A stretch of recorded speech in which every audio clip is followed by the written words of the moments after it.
Hi, everyone. It's Ken Rakowski. Welcome to Metal Connect, where we grab one of the incredible speakers from the week before or a couple weeks before, and we get to spend time with them. Today is Mr. Cameron Herold, and he is joining us from somewhere in Canada, it looks like, because it's nice and green, and it looks like everyone's saying about and sorry. So you're somewhere in Canada, right? Vancouver, yep, you got it. Yep. And hey, by the way, you know when you search your name, what's the first thing that pops up?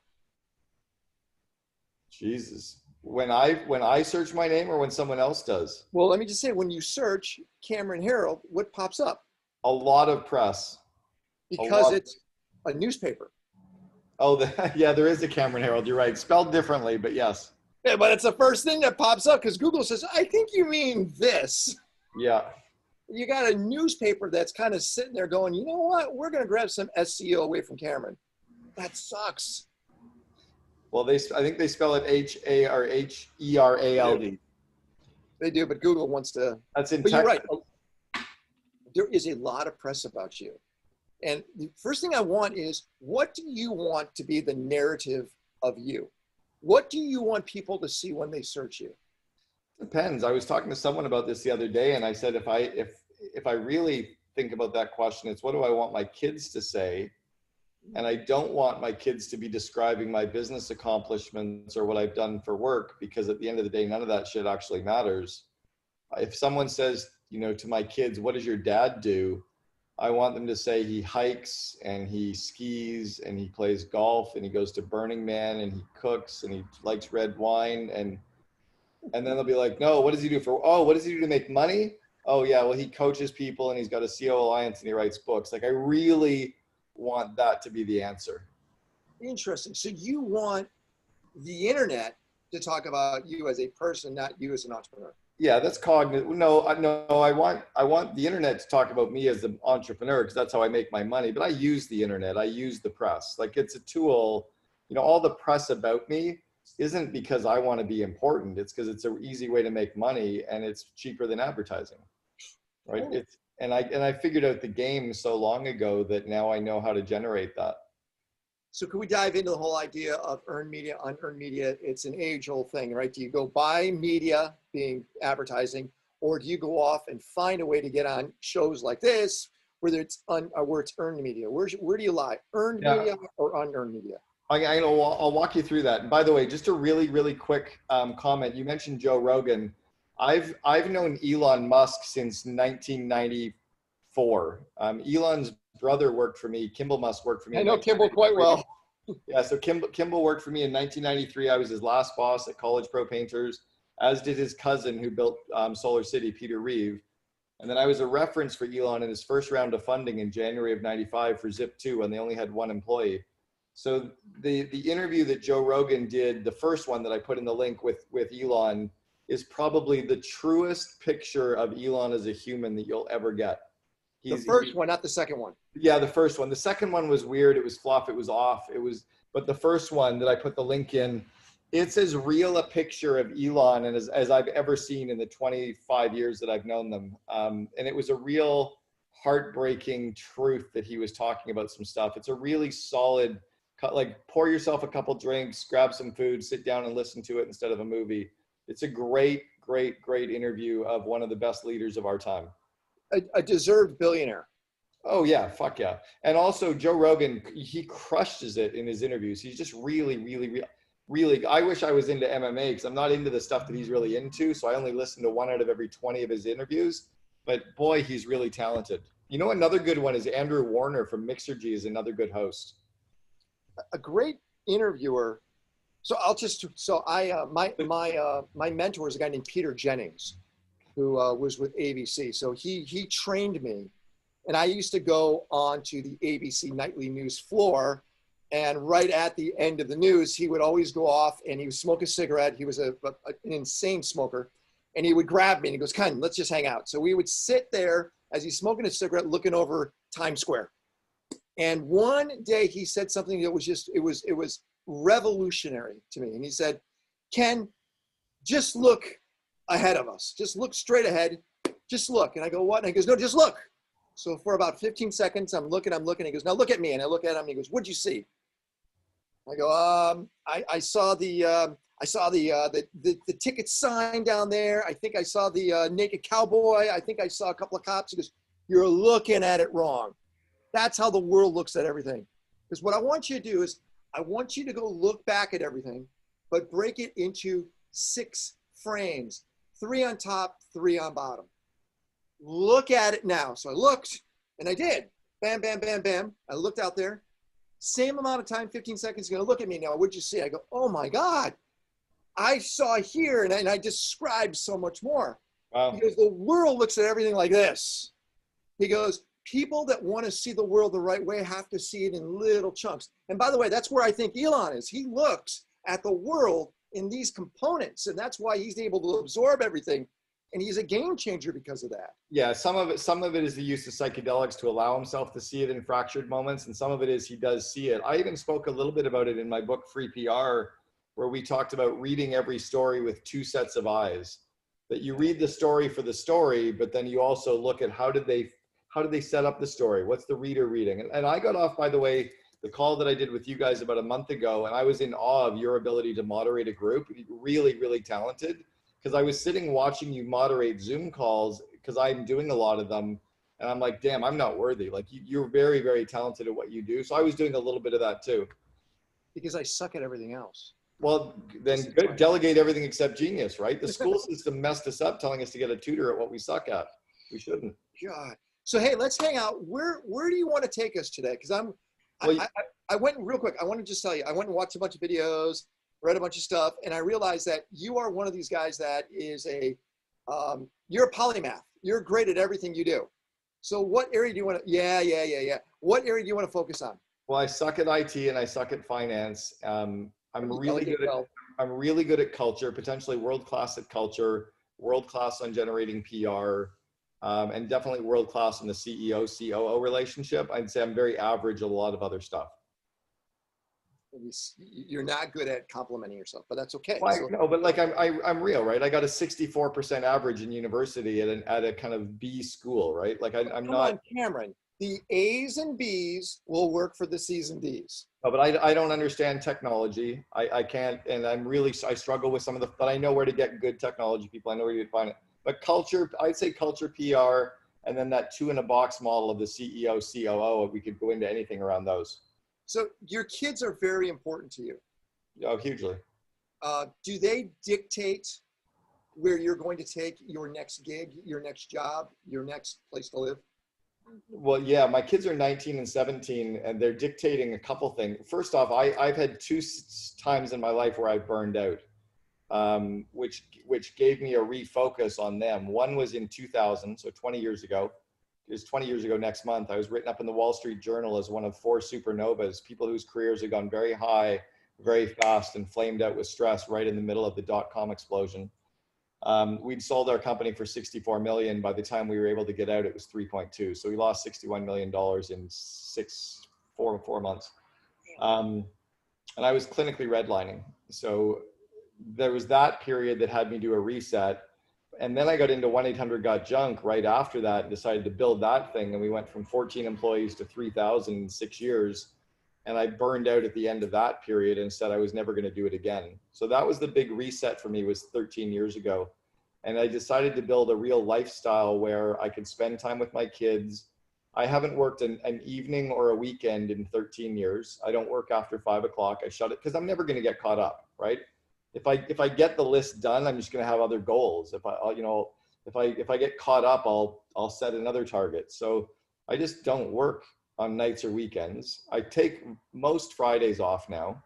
I take about 8 to 10 weeks vacation a year. I just came back from 2.5 weeks of hiking in Yosemite and Park City and Napa. But I spend a lot of time with my kids because I like to. And I realize, so what I'm doing a reset now is my youngest goes away to university starting in September of next year. I'm going to start living globally. So I'm a Canadian citizen living in the US. I live in Scottsdale and Vancouver.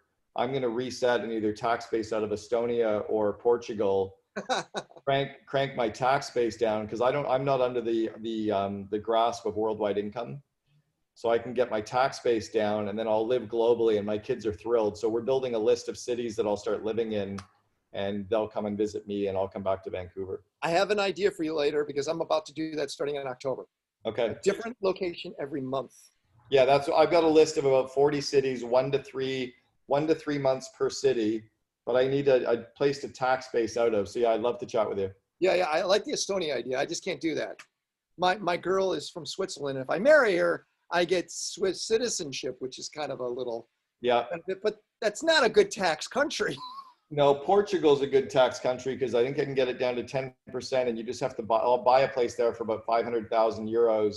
And then that allows you to get a citizenship right away and your tax base goes down to 10%. All right. Are you all loosened up now? You ready to dive into some serious stuff? Ready. Let's do it. PR. What's going on? What PR, what is define PR? Because I've heard it for a decade what it is. It's, getting your message out. But what really is PR? So when I talk about PR or public relations, I talk about being covered by the mass media where they tell your story for you. So it's being covered by radio, magazine, TV, newspapers, podcasts, journalists, bloggers, whatever. And it's been the same game since I first uncovered it in 1986. So in 1986, I was running my first company. I had 12 employees. I was 21 years old, and I was running a house painting business. And I decided that I wanted to get a newspaper article about me because my dad used to get all this press for his business in this little city we lived in. So I called a journalist, this guy named Tom Cohen. And I said, hey, Tom, you don't know me yet. I'm 21 years old. I run my own company while I'm in university. I decided to start my own company because it was hard to get a job. I think we should tell the story to inspire other kids. He goes, that's a great idea. When can I meet you? I said, why don't you come to this job site and you can take a picture of us painting these houses and we can talk. He said, good, I'll meet you at 4. I'm like, fuck, that was easy. And literally it has been that easy every single time I've done it. I was covered in the physical print edition of Forbes magazine because while I was on stage, I saw the publisher, Rich Carlgard, sitting in the audience. And I said, Rich, can I talk to you after? I think I have a good story for you. And he said, sure. I went and talked to him about the vivid vision. He wrote a full page article. We got Oprah. We got 17 episodes of Dr. Phil. We got CNN, CNBC, Squawk Box, like name it, been there. And it was always by recognizing that every day, every journalist, every media person wakes up and thinks, what the heck am I going to cover today? And imagine every day if you had to come up with a new story. Like, I couldn't, right? But if you said, write a story about a guitar, I could write a story about a guitar. Or write a story about these 3 fat lady statues. I could write a story about 3 fat lady statues, or write a story about a smoothie. I just need an angle. So what we realized was if we can call the journalist with an angle, give them 5 points about the angle that are kind of salient, and then say, what do you think? They'll probably get into a discussion. The second thing that we realized was, especially nowadays, more than ever in the last 20 years, everyone is emailing and sending press releases because it's easier. But you think about, like, how often has your phone rang today? Mine's rang once. But it's already 1 o'clock in Vancouver. I've probably received 50 emails. If you phone me, you've got a pretty good chance I'm going to pick up your phone call or read your message. What's your phone number so we could just get that real quick? Yeah. And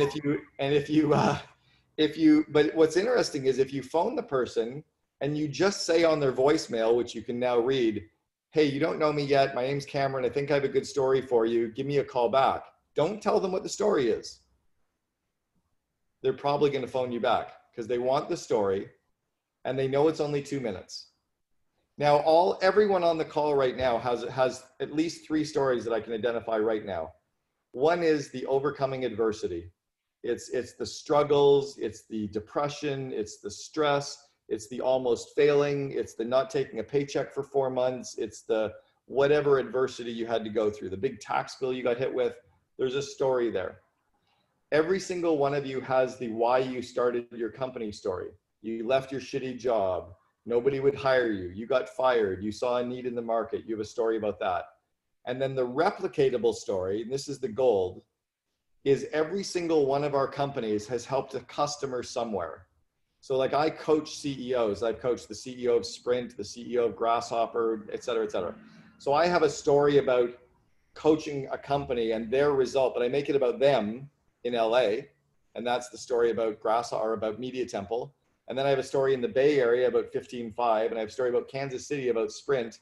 So I tell the same fucking story in all these different markets about the customer and how the customer benefited from coaching. And I can literally pitch 50 media outlets in Kansas City and get them to cover Sprint. And then I could do another one about Florida and cover Blue Grace Logistics. So all of you have those kinds of stories there. The key with a story is to think about it like a log on a fire. When you get a press article, whether it's like us being on Oprah or me being in Forbes or American Airlines magazine, like the print editions, it's just like putting a log on a fire. It just sits there. You have to light the log on fire. Now, if I get a bunch of logs, a bunch of press stories, and I light them on fire, I really want to pour gas on the fire. So that's what we call the digital trifecta. The earned media is going out and getting a bunch of press stories. And then when you put it on your press page of your website, you start getting all the link backs. Now, somebody here knows, this is where I say I'm stupid. I don't know what it's called, but I don't have domain authority. I have some link authority.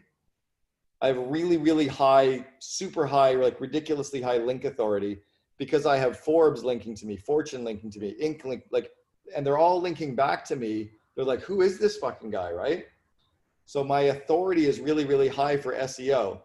The second thing that I do is I take my press stories and I share them on Facebook 5 times this year, LinkedIn 5 times this year, Twitter 5 times this year. It gets pushed out to Reddit, it gets pushed out to Quora, it gets pushed out to Medium. And then I email it to my list once a quarter. I email them the top stories. And then I send it to my speakers bureaus once a month with, hey, here's a couple stories about Cameron. And then I send it to my team and they push it out on their feeds as well. And actually my marketing person puts it on all my team's feeds as well. So I'm kind of amplifying the story. And then what I do is I buy traffic to it, cold traffic to it. Sometimes I'll just buy leads out of India to get a whole bunch of people looking at it to make the thing light up because the leads are cheaper. But you get the story to look so much bigger than it really is. And then it kind of takes off from there. So that's the way I'm kind of surprised on something. I mean, amazing, amazing, amazing. I don't see a Wikipedia page for you. It's been pulled. Every time I run it, it gets pulled because it's too promotional. Oh, there's a way of fixing that. I'll talk to you about that some other time. That'd be great. Yeah, that's because you have enough backlinks to justify who you are. Well, that's why they killed it. I just need someone to republish it properly. I got it. We can talk about it. Hey, just to let you know, maybe many of the metal people don't know this. So my last radio show was number 9 in the country. I did a 2-hour show every single day. And in that process, I want to basically say what you just said is so accurate. So I would do 8 segments every day. And someone like you that's trusted, by the way, that's the key. So anytime that I knew that this person knew what kind of content or knew how to spin it the right way for my audience, you pull them on the show. You're a godsend. Right. You know, you made my job 10 times easier. Problem is, I'm always getting pitched crap. And looking through the crap is really hard. So someone like you saying, hey, I don't want to ruin my reputation with Ken. I'm only going to feed them the right stuff. Well, so I've actually got the reverse issue as well, where I'm getting so many people asking me to be on podcasts or be covered in blogs that I need to filter now. So I created a landing page where they have to come in and they have to watch a video of me, and then they have to fill out the information of why they want to interview me and how they want me on their show and how they're going to amplify my episode. Otherwise, I have to cut it off because I just don't want to, I don't have time to do them all.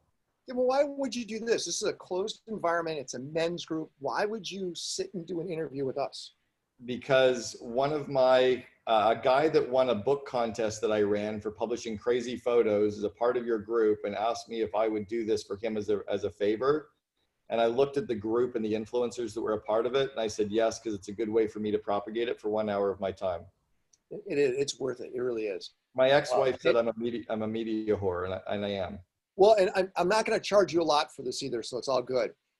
So let's talk about this whole idea of you going into companies. 1-800-GOT-JUNK. Yeah. 800-GOT-JUNK. Insane what you guys turned that into. You know, $1 billion company. What was it before you got into it? When I got there, I was the 14th employee. We just opened, we were probably 8 cities open. We had 12 franchises, but most of them weren't open yet. And then when I left 6.5 years, I was the chief operating officer. Brian was the founder, was my best friend. We were in the entrepreneurs organization together, and he'd watched me build Gerber Auto Collision and a barter company that we sold. So he realized I could scale, and he brought me in to help him scale it. When I left 6.5 years later, we went from 14 employees to 3,100, from 8 cities to 330 cities. We were in 4 countries. We were doing 106 million in revenue. We ranked as the #2 company in Canada to work for, and we'd landed 5,200 stories about our company in 6 years. We also gave up no equity, and we had no debt. Wow. Yeah. Well, I hear a story like that. You don't. I left there in May of 2007. They took 12 months to find my replacement, and they brought in the former president of Starbucks, which I thought was a fucking brilliant hire. You know, great brand, great leadership team, good training program, multi-unit operations, good culture. My mentor was being groomed as a second in command at Starbucks. But the problem was she was very corporate. She didn't like the franchisees, and she didn't like guerrilla marketing. So she was a cultural misfit. So they fired her after 12 months. So they lost 24 months, and they had the recession. They rehired a really good friend of mine that we started a fraternity together 30 years ago, hired him as the COO about 8 years ago now. And they went from 106 million when I left down to about 70 during the recession, during the global financial crisis. And I think they're at 420,000 or 420 million today. That's amazing. It really is. And the value. Again, and with no debt, no shareholders. But Cameron, you came in then with a different lens, right? So he was running the business a certain way. When you came in, tell us how you shook things up. So I was really obsessed with the book Good to Great. One of the things that I really frustrates me is when I read a book a week. I'm like, why? You're just stressing yourself out, and you're not doing anything you're learning. So I kind of pick a book and I go really deep for like so Good to Great was one I was super obsessed with. And I looked at the concept of the flywheel, and I looked at what were the 3 things that we could do that would really, really kind of lever up the company, because we didn't have money. So the first one was we needed to charge way more. We weren't making money. The franchisees weren't making money. Our guys in the trucks weren't making money. And I wanted to position ourselves as the FedEx of junk removal or the Starbucks of junk removal. So I raised our prices 40% across the board in one day. And everybody was nervous. I'm like, if we're going to go out of business because nobody uses us, or we're going to go out of business because we're not making money, but we're at least going to give it a shot. And what happened was nobody blinked, and we were able to provide a premium service and a premium look and premium marketing. Like, we brought Simon Sinek onto our board 5 years before anyone knew who Simon was. We had a really strong team, but we were able to pay for that. So that was one. Second one was I wanted to build a business that was a little bit more than a business, a little bit less than a religion. And I wanted to get into that zone of a cult. So it was, how do you create? So I just obsessed about creating that cult culture.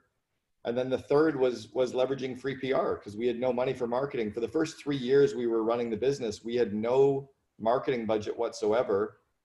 We got on to Oprah when we only had 23 franchises, but it was. Why would Oprah have you on? What was that story? Well, it's interesting. We called her and emailed her and sent her letters, her team, her producers, and couldn't get in. And then one day she walked, and this is what I call laddering up the media, that every story you get helps you get the next story. Oprah literally walked into her office one day carrying the USA Today, and we were on the front page of the business section. And she said, "Do you know these guys?" And the team started laughing, going, "Do we know them? They won't leave us alone." She goes, "Let's do a story with them about them cleaning up some pack rat's house."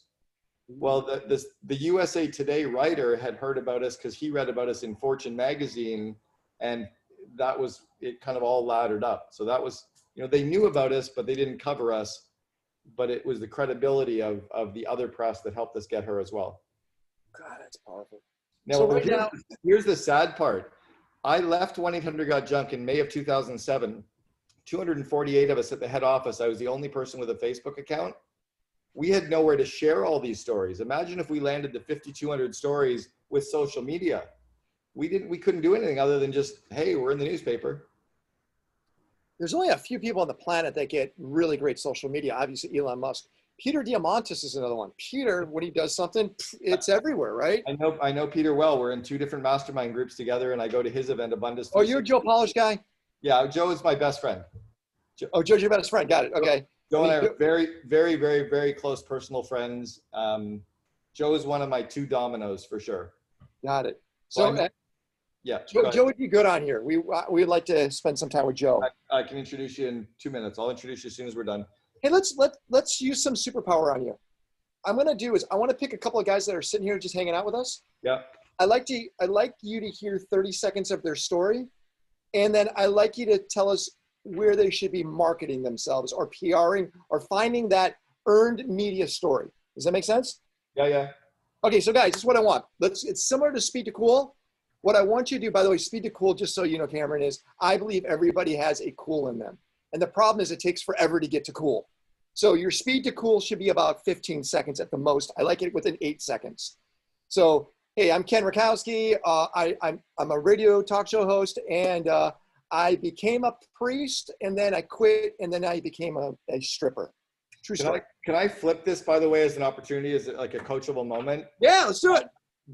I think we have the 5-second elevator pitch, but it has to be your why. And then your why leads you into the 10-second elevator pitch, which is your what. And then if the what's interesting, it leads to your 30-second elevator pitch, which is your how. So when somebody says to me, what do? I say, I help entrepreneurs make their dreams happen.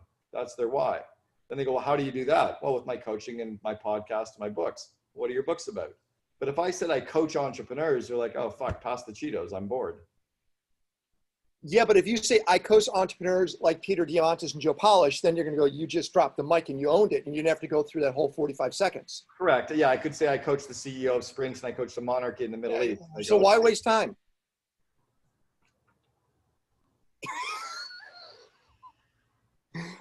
Okay. I'm going to do both. You can do both, guys. And here's the deal. You literally only have 30 seconds, and that's it. Okay, 30 seconds, and you have to blow our minds or make our heartstrings move, okay? Who wants to go first? All right, Chris, you ready? Chris is waving his hand. Chris, I'm unmuting you. And ready, go. Hi, I'm Chris Menzel. I'm a serial entrepreneur, have done a bunch of things. I want to end hunger forever by making machines that create food out of carbon dioxide in the air. Wow. Can you dream a little bigger, please, Chris? Yeah, very cool. Are you Swiss German? Yes. Okay. I've got clients in Zurich and I've coached people in Geneva, Zurich, and in Vienna. Wow. So you've got the kind of entrepreneurial dream story. I would be creating the vivid vision of what your company looks like, feels like, and acts like in 3 years, and sell the vision of where you're going and get them to write about that future. Because if they write about the current state, it's boring. But if you can convince them and show them where you're going, that's the exciting part. That's what Elon, frankly, is one of the best in the world at. We now take it very for granted. But I tell you, when he was building Zip2 back in 1994, building mapping on the internet to take you from an ad on a newspaper to a location, we didn't even know what a newspaper on a computer looked like. I actually thought it was a physical newspaper sitting on top of a monitor. Like, his vision was so far out there. I think you've got to create the story around the vision. There you go. Yeah, thank you. Who's next? Come on, guys. All right, let me go to Craig. Craig, let me unmute you guys. Craig, you're unmuted. Go for it. Hey, I'm Craig Carroll. I'm a serial entrepreneur. My current business helps keep electricians safe in commercial property. It's called Smart CSM.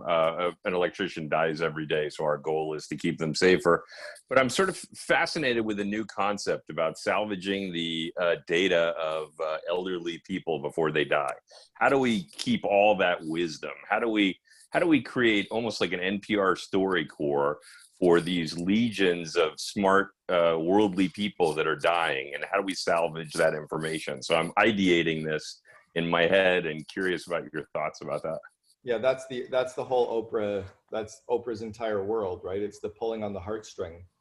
So you have to tell the story. You have to tell the two stories. And one is the story of the dad who died. Well, my mom died, but I knew 2.5 years before she passed away that she was dying, and we had 2.5 years to talk to her and communicate. And then my now stepmom, who I didn't know at the time, but they were friends, blah, blah, her husband died in his sleep.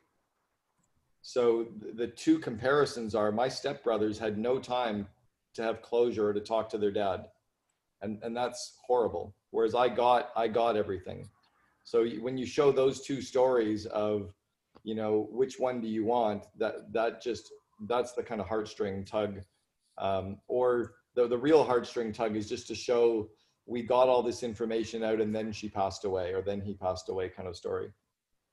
And I want to share it for the world. You know, how do you search on being married for 30 years? I want to hear 50 people describe to me, you know, how they made it. Yeah. Great concept. I love that. It's a really cool concept. Let me go Thanks for your to, time. There's actually a TED Talk. I go to the main TED conference every year.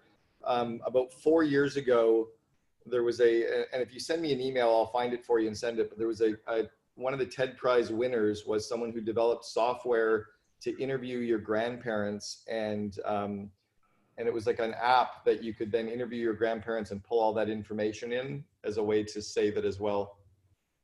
that's awesome. All right. Hey, first, Jerry, before I even ask you to do your pitch, you are a real hard dude to get to become a metal member. You had every excuse not to be a member. I am a member. I know that. And that's why I want to know, how has your experience been? Well, it was great. It was great back. See, the problem I always had was this interference with my major tennis matches. That's the problem. I get it, but you're here. Are you liking it? I'm here. I'm here. I know you're active and you're here and you're awesome. So Jerry, go for it.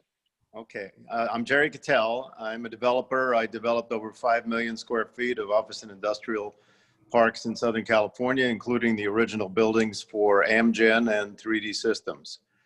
I'm now an actor, a singer, and a photographer. But I have something that's most important and most disruptive of all. I've started about 6 months ago. My partner and I are bringing a Chinese company to the US, and we do biodegradable, compostable plastic for all kinds of plastics, hard, soft, straws, you name it. So if you throw a product made by our system into the ocean, it'll be gone. It won't sit there for 200 years like the case is today. If you throw a piece of our plastic onto a farm, it'll help the plants grow. It's the opposite. It's completely disruptive. We're just in the process. We have taken control of a US shell company that we're going to merge the Chinese company into, and we're going to be off and rolling. Too long, Gary. So this is one that I call rip off and duplicate. So when I was 16, my dad said, you know, you're never going to be smarter to figure this out on your own. He said, your R&D should stand for rip off and duplicate. So what I like doing is finding similar stories or similar angles and phoning all of those press people who covered that similar story. So there's a company called Plastic Bank that's owned by a friend of mine, David Katz, here in Vancouver, actually. They're global now. They've got a full, it doesn't matter what his model is, but they do recycled, and then they tying it into a digital currency to help the poor pull stuff out of the oceans and recycle it. He's gotten tons and tons and tons of press. He did a TED talk at one of the 4 main TED events. I think he did it at a TED IBM event, and has had millions and millions of views. I would look up Plastic Bank, David Katz news, and look at all the press coverage he's had, read that press, and then I would reach out to each of those writers and journalists and say, hey, I wouldn't say, hey, I saw you covered Plastic Bank. Just say, hey, I think I have a good story for you. You know, do you have a couple minutes? Knowing that when you talk about it, they'll be like, oh, this is like Plastic Bank. And you go, oh, no, we're not like Plastic Bank. We're this. Yeah. They go, oh, fuck. They're already apt to write about that, right? Fantastic idea. I will definitely do it. Thank you so much. There's also a guy Here. There's also a guy in California that you should connect with that I met at TED years ago. He was the founder of RSS and the founder of VeriSign. His name is Addison Fisher. He's an autistic savant and like very almost uncomfortable to be around autistic savant. But because he sold RSS and VeriSign that he was sole owner of, he's sitting on billions of dollars. And his passion in life is to clean the atmosphere and the oceans. And he's looking for projects to invest in. Addison, how do you spell the last name? Fisher, F-I-S. Oh, Fisher, got it. He's based in California. Amazingly wonderful. I'm sitting with this guy at TED and Bill Gates comes up and says hi. Al Gore comes over to say hi. Demi Moore comes over to say hi. I'm like, fuck, who are you? Like, I sat down with him because I felt sorry for him. And then I'm like, God, you know everybody here. Bill Gates Sr. was my lawyer in Seattle when I was Really? a very young man, when Yeah. Junior was about 13 years old.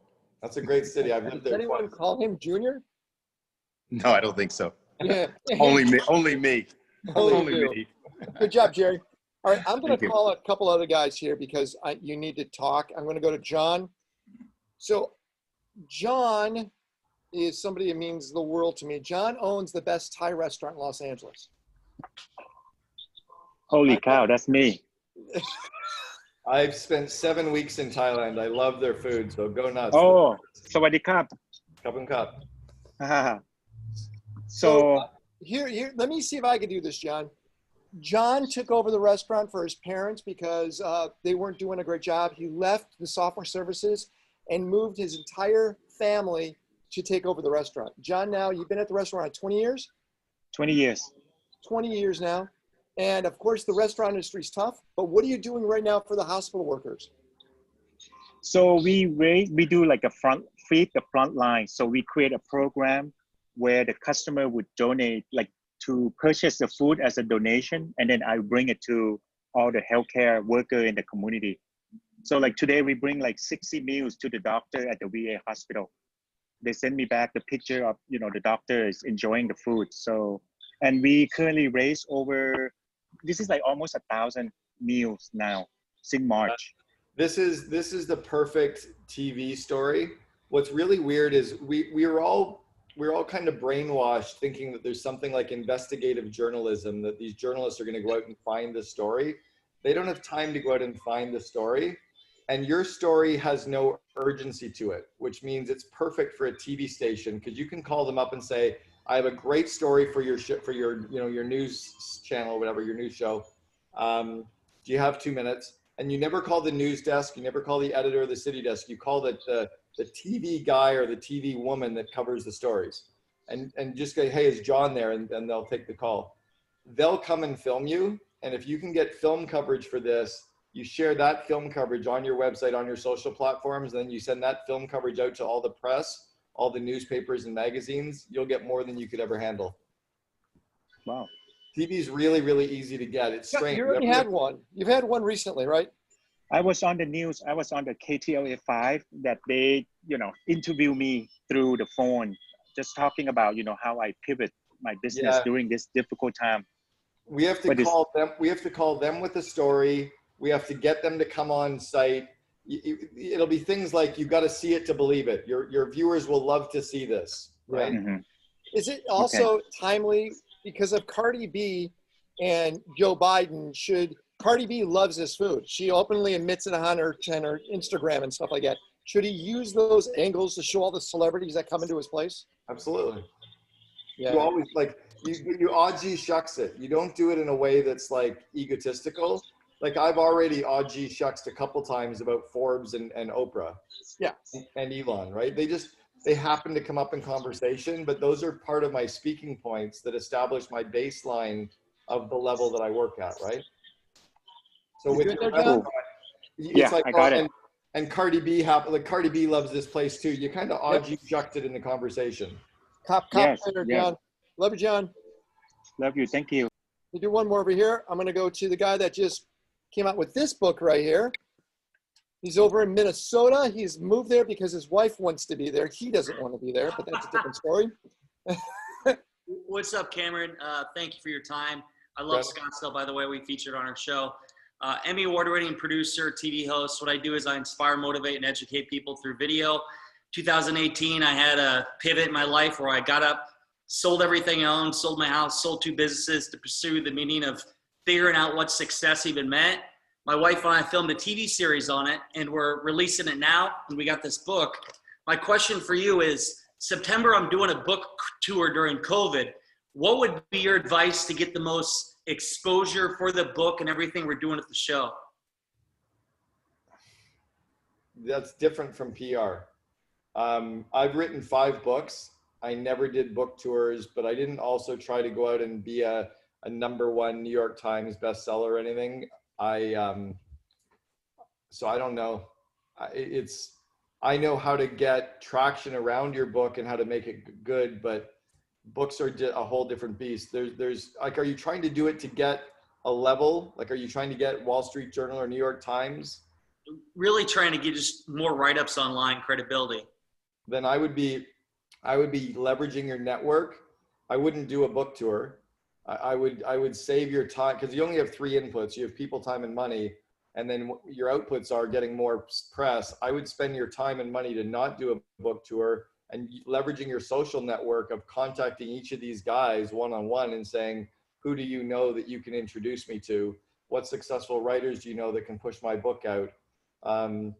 Like even when I did a TEDx talk, one of the first ones back in 2009, I think it was, Simon and I both did them at the same time. Mine at one point had more views than Simon's. And he sent me an email going, can you help me get mine to go viral? Like, that's ridiculous now when you look back. I kept the email. But what I did is I reached out to Tim Ferriss, who was a really good friend of mine 10, 12 years ago. And then I also reached Not anymore, right? Pardon me? Not anymore? No, we're still friends. Yeah, I took him to Burning Man for the first time. He stayed at my home. He's the guy that introduced me, Yannick Silver. Yeah, we're good friends. And then the other one I sent it to was Ashton Kutcher. And the reason I sent it to Ashton was I'd seen Ashton post about the fact that he liked my TEDx, but I asked both of them to push it out and make it go viral. So I just asked them, I called in my social, Nice. what do you call it? Just you want a favor. I just asked for the favor. So we got Peter Guber, his book to #1. And we did it real quick with something called 88 Voices. We went to 88 of his closest friends, and I'm talking Tony Robbins, Dalai Lama, like massive. And 60 days out, we wrote a script for every one of them for every single day so they can post that day if it was going to be on their Twitter or their social media. So we wrote it in their voice for them so it was effortless. That's exactly what I've got. I've got what I call my top 50 network. There you go. These are my top 50 personal friends that I have really good relationships with that I can call on at any time. And those are the people that I'll reach out to, but I won't overuse that political capital. How about the sexual yoga with Ashley? That's my girlfriend. That's just, there's some cool shit that we're getting into that is, it's like breath work and DMT, and there's all kinds of cool shit that you do to set up really, really high vibrating sex. Do you have the girlfriend where your kids go, man, Dad's girlfriend's really hot? Is it like Bill and Ted? Remember? Yeah, I think they may, yeah. So hey, let's go in this direction. Again, me being in the media space, you would always be talking to me. I found I had enough gatekeepers that I generally wouldn't have talked to you until we had a relationship. Then you got a clear path. Twitter for me was the best tool because no one would really talk to me on Twitter. And when I would get something via Twitter from somebody, I looked at it. I go, this is interesting. What is the best way in your mind to get a hold of somebody in the media space? I still think it's picking up the phone. Just a direct, but generally you don't have access. You don't have. Well, most of us have the money to buy the access. There's 2 databases, Media Atlas and Cision. Muckrack is another one. I think Cision is like $1,500 a year, and you get all the journalists for all outlets, and you get their email and phone numbers and what they cover. The other one is Google. Like if you're just going after 40 or 50 people, like if you look up my name, if you Google Cameron Herold and you spell it properly, cell phone or Cameron Herold cell or Cameron Herold phone, you'll see my phone number in 2 or 3 searches for the most part. I'll show you something cool. Let's see if I can do this real quick. Hey, Cameron, by the way, what do you do in your day? What's your day look like? What's my day look like? Yeah, I mean, how many clients are you working on? How many projects are you working on? I did a call for an hour today with all of the COO Alliance members. I did a coaching call for 90 minutes with one of the CEOs that I coached from back in New York. I'm doing this call with you guys. I've got an hour break, and then I do a call with a second in command for my second in command podcast, and I'm done. I'll be done at 4 o'clock today. God, yeah, I love that. Hey, let's go to Dejer. Unmute yourself. Go for it. By the way, you want to meet somebody freaking cooler in hell? Dejer makes flying motorcycles. This is why this is why I go to TED and Abundance 360 is to be around this stuff. I love the future of all this. Yep, that's what he does. Go for it, Cameron, or go for it, Desir. What am I doing? Am I pitching? You got a question, or I mean, you've been posting a lot in the chat. I just thought you had something to say. All I'm suggesting, yeah, just to help with the press. Flying motorcycles. Fuck, just call people. You got stories. You're good. Yeah, I basically turn it down. What I do is I stop turning down press. So Sanjay Gupta, I told him no. You have to be careful about who you let in. But all I want to suggest to everyone is that you're completely right. It's very easy to get press if you do something interesting. I would just suggest that what I do is when I qualify the writer or whoever's going to do the work, and I give them a beginning and end to the story, and I make sure that I don't really reveal all my technology to that story, because as you stated, these guys come in after each other. So one day you've got Good Morning America at the door. The next day it's it's the Today Show, and you have to be careful they don't do the same story, because they will take a different angle and tell people that you're crazy. And that can be very damaging. And so all I can say is that develop these relationships with your writers. Make sure you understand what they've done in the past. And one of my favorite tricks is just because the stuff's technical, you say, hey, look, I want to fact check everything. They'll send you the story. You rewrite it, wait till deadline, send it back to them, and they'll write your story. They'll print your story. You uncovered that whole, like, your company is like an onion, and each layer of the onion is another story. Don't give them all of your stuff at once is a huge Absolutely. Point. I did a TV thing with Ashley Vance a few years ago, and I wouldn't fly my machine on their show, but I had it visual in one shot. I had two machines, and people were just like, this is a fraud, this is fake. I was like, I didn't fly for Bloomberg. You didn't pay me. I don't do favors for that guy. But I said, but the machine, do you see the one in that shot? There it is. That's the one I'd fly. And so then you're able to negotiate your next story. And then they don't, as long as they don't retell the story, they won't give a bad angle on it. And radio is just way more powerful than TV. Now, if the people that are listening are thinking, well, yeah, that's because you've got a flying motorcycle and I've got a house painting business. We were hauling garbage. Yeah. Right? So we got the same idea where we did something with the Vancouver Canucks where we got 67 media articles in 2 weeks about the same story, because we kept giving them other parts of the story every couple of days, and we were hauling garbage. So that's a huge lesson, that don't think it just is because his business is cooler. It's because he actually understood how to roll it out. Yeah, and I used to run the U.S. land speed racing team, so I'd have 5 or 6 satellite trucks lined up before breakfast. I would have to do interviews or avoid them, etc. And so because we were more in demand than supply, I was able to learn how to manipulate this stuff. It was just through experience. That's cool. So I like that. Good job, Desir. Hey, by the way, guys, just to let you know that another trick is this. Me being a radio guy, when I want to get press for myself or test it, I actually call radio stations outside the United States. I call Africa radio stations, India radio stations, and I use radio.garden as a tool where I zoom in, I listen to the radio show, I find out the phone number. I did an event a year ago from today, and in 3 weeks, I got 5,000 people in Johannesburg to come to an event and paid to be at an event, all by being on local radio stations in Johannesburg.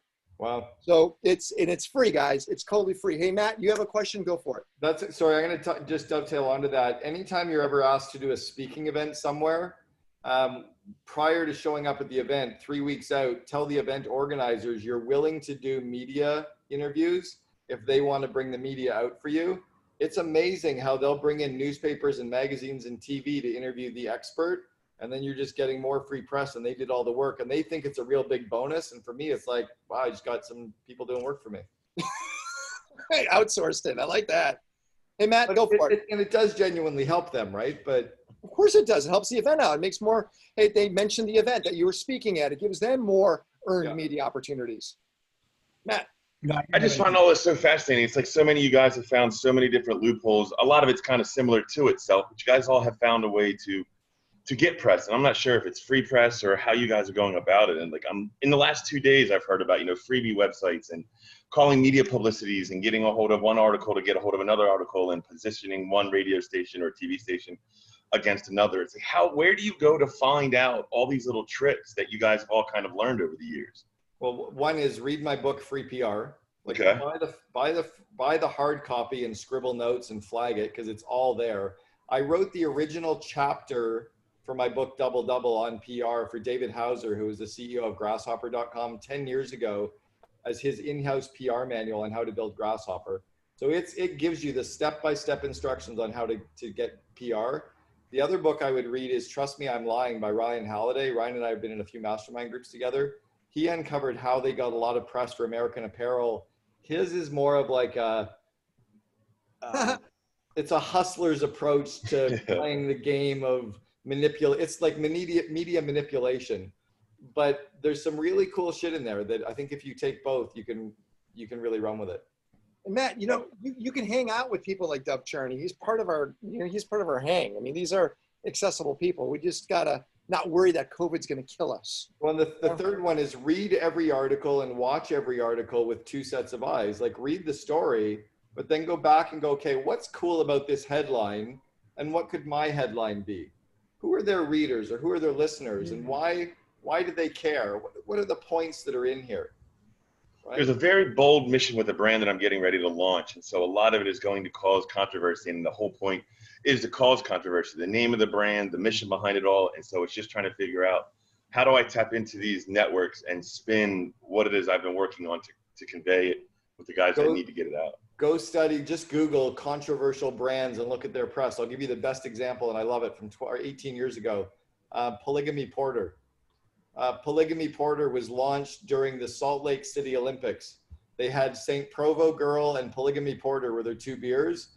And their ads were like a guy with 3 women on a chairlift, and it said, Polygamy Porter, bring some home to the wives. Or Polygamy Porter, you can't have just one. And on CNN, the guy at CNN's like, you're pissing off all the Mormons. And he goes, I know, but they don't drink beer. So when you follow that kind of like controversial brand, but then look at what was their story, who was their target, how did they play it, how did they stay on the right side of the line without becoming completely, horrifying, right? Then I think you can learn some cool stuff. Skull Candy is another good one. Or last night's Big Ass Fans. He sold that for $560 million, right? That's a great one. I like that. By the way, you're going into the CBD space, right? You're doing something. No, THC and CBD. THC. But that's a busy space. So how do you differentiate yourself, Cameron, if you're going into a busy space like THC?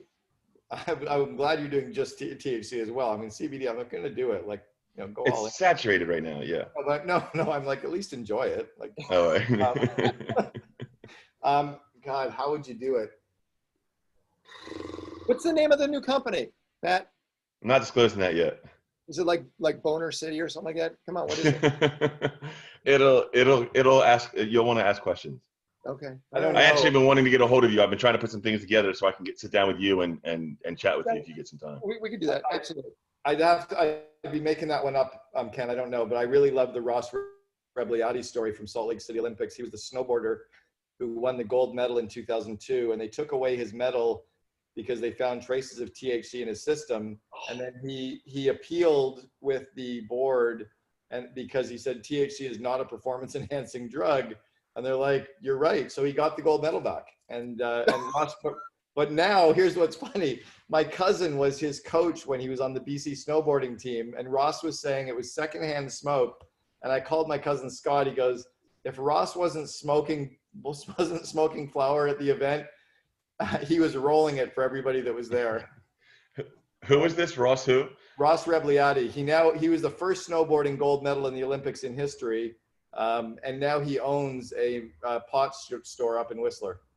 I want to talk. What a good spot. Hey, let's go to Jared. Yeah. Jared, you got the last question. Jared, go for it. Hey, first of all, thank you for doing this. Very much appreciate it. I think you'd be a great member of Metal.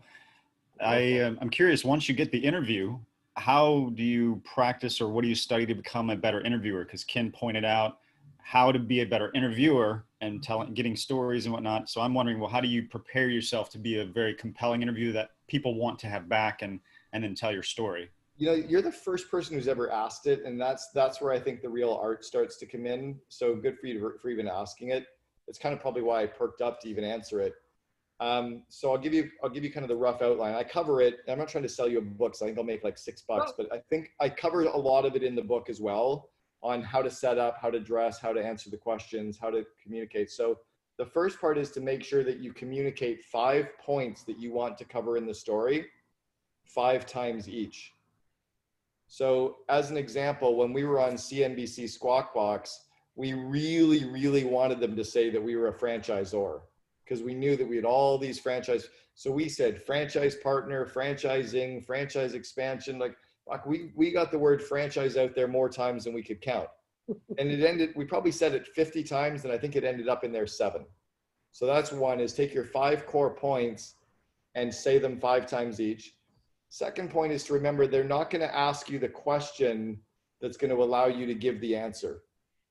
Trump is the master of this. Like, why is your tie red? Well, because the Democrats did what, like, fuck, he doesn't even answer the question. He just goes and like, so it's because it's astounding to me. So don't answer their question.